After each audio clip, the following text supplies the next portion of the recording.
flashing up into awareness all these false cause-effect beliefs that involve form, and releasing them to the Holy Spirit, so that you become more stabilized in choosing with the Holy Spirit, and starting to realize that the mind is causative, and only the mind is causative. In one sense, it's like, okay, I've got my spiritual path, but there will be temptation that will arise here and there, and it's the very things where it seems to be wildly out of control that the ego will try to use, to increase a sense of anxiety or a sense of fear, of literally losing control.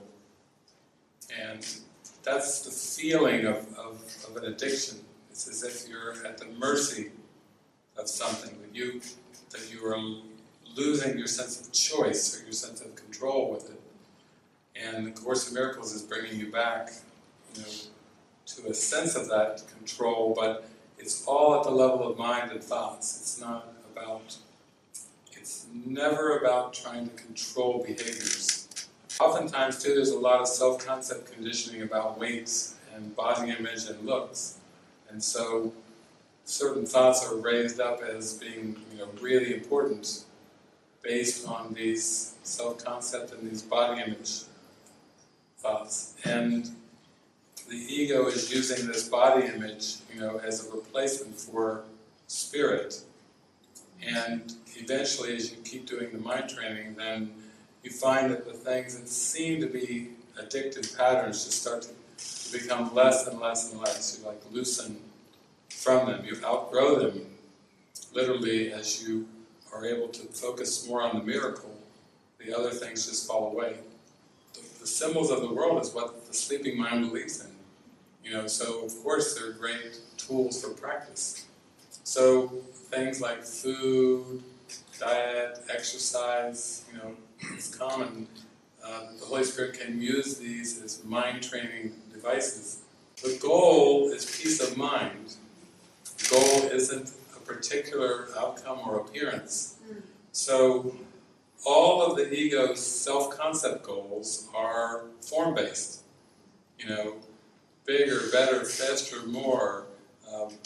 It's this sense of self-improvement, of trying to, make the body look better, a better house, a better car. There's this tendency of the ego to glorify physical structures, whether it's the body or other structures.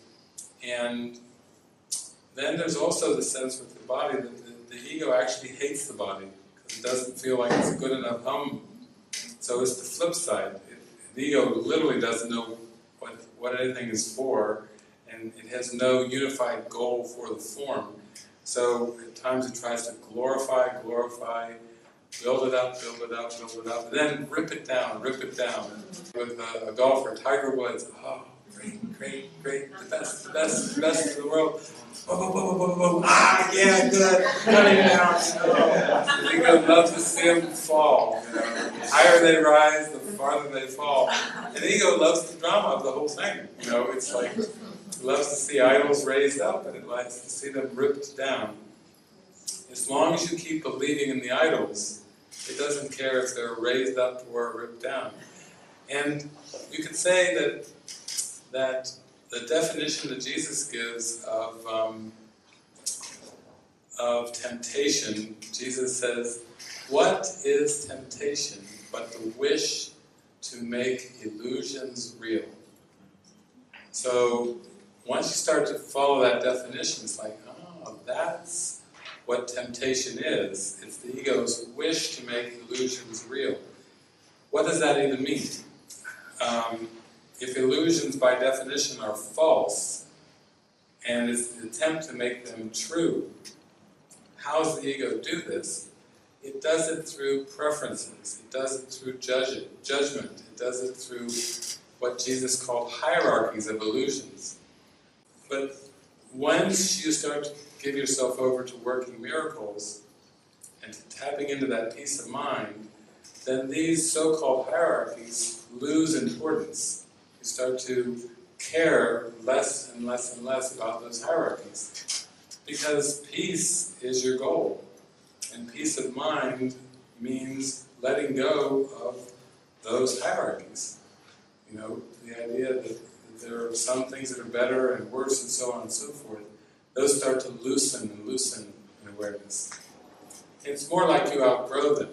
You know, it's not like you have to like battle them, but it's more like as you are drawn more into the peace, then the other things just start to fade away in awareness. And they become less and less and less important. To the point where you can just be in a state of stillness and not get caught up in the interpretations, the ego's interpretations anymore. You get back far enough in your mind that you're not subject to these ego judgments and interpretations.